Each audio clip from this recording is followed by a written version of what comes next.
Chers amis, nous allons parler aujourd'hui des lois de la Onat Aveset en hébreu ou en français de la période des règles. Lorsque la femme s'est purifiée, elle est désormais permise à son mari. Ils pourront avoir des relations conjugales jusqu'à un certain jour. Le jour où la femme est censée être à nouveau indisposée. Le jour où la femme est censée à nouveau avoir ses règles, ce jour-ci, les relations seront interdites. C'est une mesure de précaution qui a été prise par nos maîtres, de sorte à ce qu'il n'y ait pas, chas v'shalom, de situation où alors que le couple est en train d'avoir une relation, la femme ait ses règles. Cette période-là, durant laquelle on va devoir se séparer, ce n'est pas une journée entière, mais c'est une demi-journée. Je m'explique. Une journée entière d'après la Torah, c'est la nuit plus le jour. Là, la période qui va être concernée, ça va être une période diurne ou une période nocturne. Et tout va dépendre de l'expérience de la femme le mois précédent. Si jamais le mois précédent, la femme a eu ses règles la nuit, il va falloir se séparer le mois suivant, la nuit, du jour J à nouveau. Qu'est-ce que jour? Qu'est-ce que nuit? Le jour, c'est depuis le lever du soleil, Netzachama, jusqu'au coucher du soleil, Shkiatachama. La période nocturne, c'est une période qui s'étend au contraire depuis la Shkiatachama, depuis le coucher du soleil, jusqu'au lever du soleil du lendemain matin. Vous inquiétez pas, on va essayer d'expliquer tout cela, que ce soit clair. Pour l'instant, on est obligé de donner les premières bases pour que tout soit clair. Quel est ce fameux jour J? À quel moment il va falloir se séparer? Il faut savoir qu'il y a des femmes qui ont des règles qui sont tout à fait régulières. Ces femmes-là, ce n'est pas compliqué. Une femme qui sait par exemple que tous les 3 du mois hébraïque, elle a ses règles. Cette femme-là, ce n'est pas compliqué. Le 3 du mois, ce n'est pas la peine d'avoir de relation conjugale. C'est interdit d'avoir une relation conjugale. Puisque je sais qu'elle va voir le 3 du mois, interdiction. Une femme qui voit tous les 26 jours, tous les 28 jours. Et ça arrive quelquefois. Dans ma petite expérience, j'ai déjà rencontré 3 ou 4 cas de femmes qui voyaient tous les 28 jours. Donc, une femme qui voit tous les 28 jours, c'est pas compliqué. Elle compte 28. Et lorsqu'elle arrive au 28e jour, ce jour-là, c'est le jour de la Onat Aveset. Pour qu'on considère qu'une femme a des règles qui sont régulières, il faut que 3 fois d'affilée, elle ait eu ses règles à la même date ou avec un même intervalle, par exemple de 28. Ça veut dire 28, 28 et 28. Ou alors, le 25 du mois, le 25 du mois, le 25 du mois.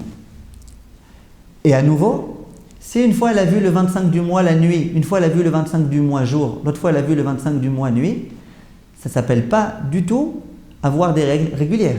Régulière, c'est à chaque fois la nuit ou à chaque fois le jour. Comme on l'a dit tout à l'heure, il y a des périodes diurnes et il y a des périodes nocturnes. Dès lors que la femme a eu ses règles 3 fois consécutives à la même ona exactement, on considère qu'elle a des règles qui sont régulières et ensuite, c'est déjà beaucoup plus simple pour elle de procéder à tous les calculs. Si une femme avait des règles régulières et que 3 fois consécutives, elle s'est déréglée et qu'elle a eu ses règles à un autre moment, elle perd son statut de femme qui a des règles régulières. Si ensuite, elle retrouve à nouveau cette régularité-là, alors elle redevient à nouveau une femme qui a des règles régulières. Prenons un exemple. Une femme qui voyait tous les 28 jours. Soudainement, elle voit tous les 30 jours.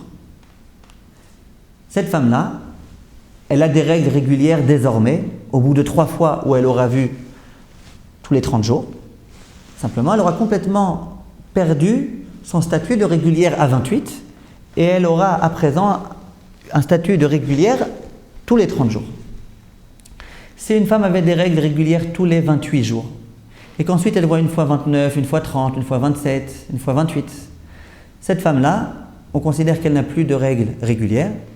Mais si une fois, elle retrouve cet intervalle de 28 jours, à nouveau, elle récupère son statut de femme qui a des règles régulières tous les 28 jours, jusqu'à ce qu'à nouveau, 3 fois consécutives, elle change de ce statut et qu'elle ne voit plus 28 jours, mais qu'elle voit 29, 30, 31, etc. Il faut savoir qu'il y a même de nos jours des femmes qui ont des règles régulières, pas simplement dans les jours, mais aussi dans tout type de symptômes qu'elles ressentent dans leur corps. C'est-à-dire qu'il y a des femmes, par exemple, qui savent pertinemment quand est-ce qu'elles vont avoir leurs règles. Elles savent très bien que le jour où elles vont avoir leurs règles, elles ont très très mal au ventre. Mais ce n'est pas une impression, ce n'est pas une illusion.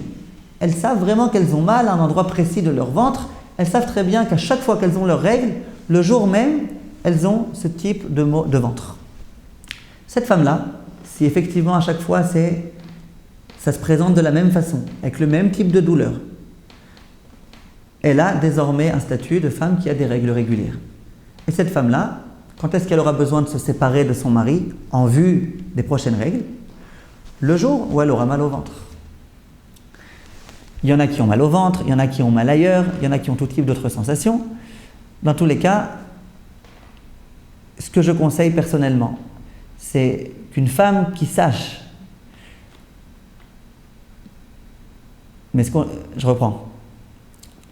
Ce que je conseille personnellement, c'est que chaque femme, lorsque, au moment où elle a ses règles, elle ressent des sensations particulières, qu'elle les note sur un cahier. Qu'elle note, tel jour j'ai eu telle sensation, j'ai eu très très mal à la tête, quelque chose vraiment de très rare, 2 heures après j'ai eu mes règles. Ou qu'elle note, j'ai eu la tête qui tourne tel jour, le lendemain après-midi j'ai eu mes règles. Une fois qu'elle s'est aperçue de toutes ces choses-là, qu'elle a noté dans son calendrier exactement ce qui s'est passé les 3 dernières fois, si elle voit qu'il y a ici visiblement une suite qui commence à s'inscrire, une suite mathématique, quelque chose de cohérent, qu'à chaque fois qu'elle a ses règles, 2 jours avant, 1 jour avant, il y a quelque chose qui apparaît, immédiatement qu'elle téléphone à un rave qui lui dira exactement quoi faire. Si elle a mal à la tête et qu'elle a ses règles que 3 jours après, on considère qu'il n'y a aucun rapport entre son mal de tête et les règles. Si c'est 2 jours avant, d'après certains décisionnaires, pareil. Maintenant, revenons-en à la plupart des femmes qui ont des règles irrégulières. Elles ne ressentent rien de spécial dans leur corps le jour où elles vont avoir leurs règles, aucun symptôme particulier. Et puis, elles voient quelquefois le 28, quelquefois le 30e jour, quelquefois le 32e jour. Que faire dans un cas pareil? Alors là, je vous demande de bien vous concentrer, s'il vous plaît. Nous allons essayer de faire les calculs ensemble. Une telle femme, il va y avoir 3 dates durant lesquelles elle va devoir supposer que peut-être que ses règles vont arriver. Quelles sont ces 3 dates? La première, on l'appelle en hébreu la Ona Benonit. Ça veut dire la période moyenne. La période moyenne, c'est le 30e jour depuis ses dernières règles, le jour des règles inclus. Donc, une femme a eu ses règles, elle compte le jour des règles, 1, 2, 3, 4, 5, 6, 7, 8, jusqu'à ce qu'elle arrive au 30e jour. Ensuite, on fera un exercice ensemble si vous le voulez bien. Dès qu'elle arrive au numéro 30 dans son calendrier, c'est bon, c'est le jour de la Ona Benonit. Pourquoi a-t-on inventé le nombre 30? C'est qu'en fait, à l'époque du Shulchan Aruch, à l'époque de la Gemara, la quasi-majorité des femmes avaient des règles régulières. Quasiment toutes les femmes. Et non seulement elles avaient des règles régulières, mais elles avaient quasiment toutes des règles régulières au 30e jour. C'est pas il y en avait qui avaient le 28, il y en avait qui avaient le 29, il y en avait qui avaient le 30. La plupart des femmes avaient des règles régulières au 30e jour. Ça veut dire que tous les 30 jours, les femmes voyaient. Lorsque nous venons et nous réfléchissons, quel est le jour où il est plausible que telle femme, qui pour l'instant a des règles irrégulières, va voir? Disent nos maîtres, ce qui est le plus plausible, c'est qu'elle voit le 30e jour, vu que la majorité des femmes sont censées voir le 30e jour. C'est comme ça que ça se passe. Donc jusqu'à présent, malheureusement, on dira, cette femme-là n'avait pas de règles régulières. Elle voyait une fois le 30e jour, une fois le 29e jour, une fois le 31e jour. Mais peut-être que le mois prochain, elle s'inscrira dans le cadre de la majorité des femmes, entre guillemets, qui voient le 30e jour. Donc le 30e jour, il faut se séparer de son mari. En quoi consiste la séparation? Nous y arriverons dans quelques instants. Deuxième date, où il est aussi plausible de présumer que la femme risque d'avoir ses règles, c'est le jour du mois. Effectivement, il y a pas mal de femmes qui, à l'époque du Shulchan Aruch, avaient leurs règles un jour précis du mois, à nouveau je précise, d'après le calendrier juif. Une femme qui voyait tous les 5 du mois. Les 5 du mois au matin, la femme voyait. Donc à nouveau, cette femme-là pour l'instant, nous-mêmes, on a des règles irrégulières. On ne sait pas du tout quand est-ce qu'on va voir. Il n'empêche qu'on sait très bien quand est-ce qu'on a vu le mois dernier. Le mois dernier, on a vu par exemple le 16 du mois. Donc il y a lieu de présumer que le mois prochain, peut-être, on va à nouveau appartenir aux femmes qui ont des règles qui sont régulières. Et donc on verra peut-être le 16 du mois. Donc, premièrement, le 30e jour, il y a lieu de se séparer. Deuxièmement, le même jour du mois que celui où on a eu des règles le mois précédent. Troisième éventualité, c'est ce qu'on appelle la onat à aflaga. Ça veut dire la période d'intervalle entre les dernières règles. Ça veut dire que la femme a reçu ses règles le mois dernier, mais elle a eu aussi ses règles le mois d'avant. Quel est l'intervalle entre le nombre de jours, ça veut dire qui sépare les règles d'avant des règles d'encore avant? Disons que c'est 28 jours. Alors on va à présent retranscrire cette période-là, depuis la dernière fois où elle a vu, à 28 jours plus tard. Et ce 28e jour plus tard, à nouveau, il y a lieu de supposer que la femme verra. Vu que cette femme-là, on suppose, on présuppose, on présume que dorénavant, elle va avoir des règles régulières. Donc règles régulières, ça va être soit comme l'ensemble des femmes le 30e jour, soit régulière par rapport au mois où elle a vu le mois prochain. Si le mois précédent, excusez-moi, si le mois précédent elle a vu le 15, eh ben elle verra à nouveau le 15. Soit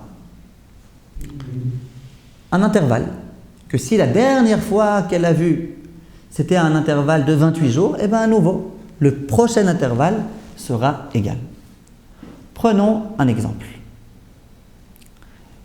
Imaginons qu'une femme ait eu ses règles le 6 Iyar en journée. Évidemment, on a besoin ici d'un calendrier juif. La femme a vu le 6 Iyar en journée, elle a commencé à avoir ses règles. Après combien de temps ces règles ont duré, peu importe. 3 jours, 4 jours, 6 jours. Ce qui nous intéresse, c'est le moment où elle a commencé à voir ses règles. Donc le 6 Iyar.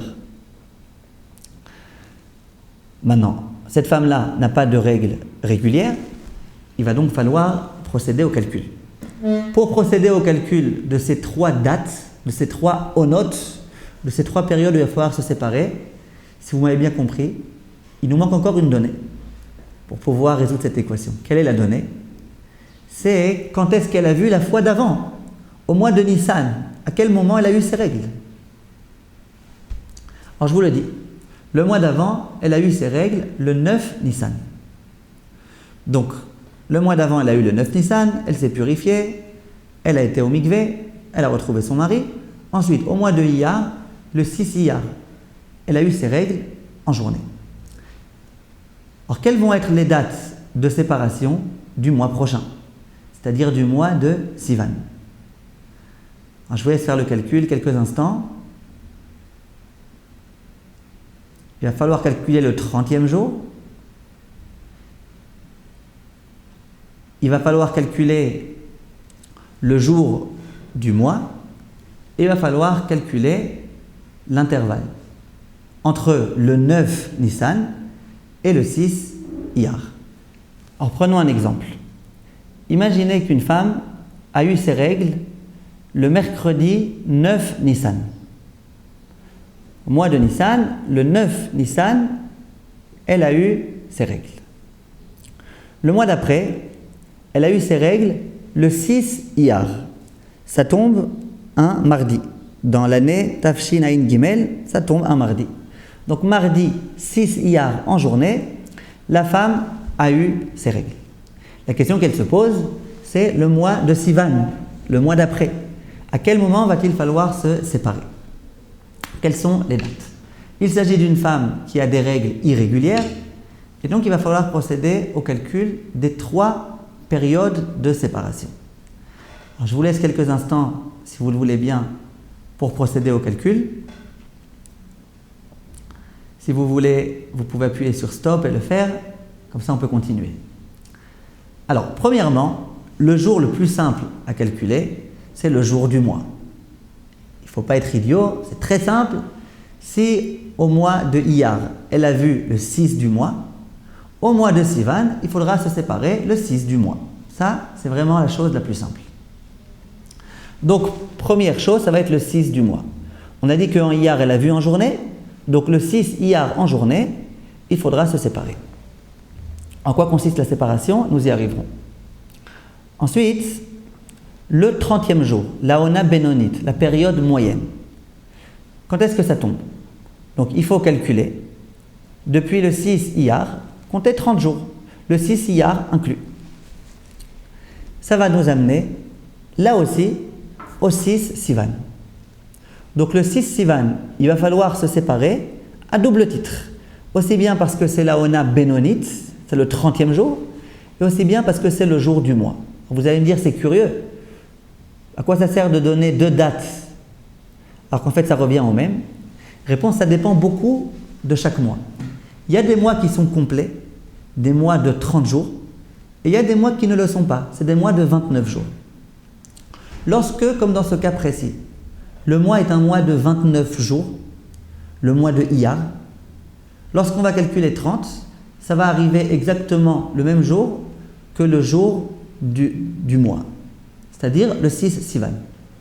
Si jamais le mois était complet, s'il s'agissait d'un mois de 30 jours, si le mois de Iyar était un mois de 30 jours, le 30e jour tomberait un jour avant. Au lieu de tomber le 6 Sivan, ça tomberait le 5 Sivan. Donc, dans chaque cas, il faut bien faire son calcul. Ensuite, quel est l'intervalle entre le 9 Nissan et le 6 Iyar? Donc, il faut calculer. On compte le 9 c'est 1, 10, 2, 11, 3, jusqu'à ce qu'on arrive au 6 Iyar inclus. Combien ça nous donne? Réfléchissez, calculez. Ça donne 28 jours. Donc, on va ensuite retranscrire ces 28 jours depuis le 6 Iyar jusqu'à ce qu'on arrive à la date du mois de Sivan qui tombe le 4 Sivan. C'est lundi 4 Sivan. Donc, dans ce mois-là, il va falloir se séparer à 2 dates. Le 4 Sivan en journée à nouveau, vu que la dernière fois que la femme a eu ses règles, c'était en journée, et le 6 Sivan. D'accord? Donc on résume, il y a 3 dates. Première date, c'est le 30e jour, jour des règles inclus. On compte, 1, 2, 3, jusqu'à ce qu'on arrive à 30. Deuxième date, le jour du mois. Lorsque le mois est manquant, ces 2 dates sont totalement identiques. Et troisièmement, l'intervalle. Ce qui nous intéresse, c'est-à-dire la période durant laquelle on va devoir se séparer, ça va être dépendant totalement de la dernière fois que la femme a eu ses règles. Si elle les a eues en journée, ça va être une période de journée. Si elle les a eues durant la nuit, ça va être une période de nuit.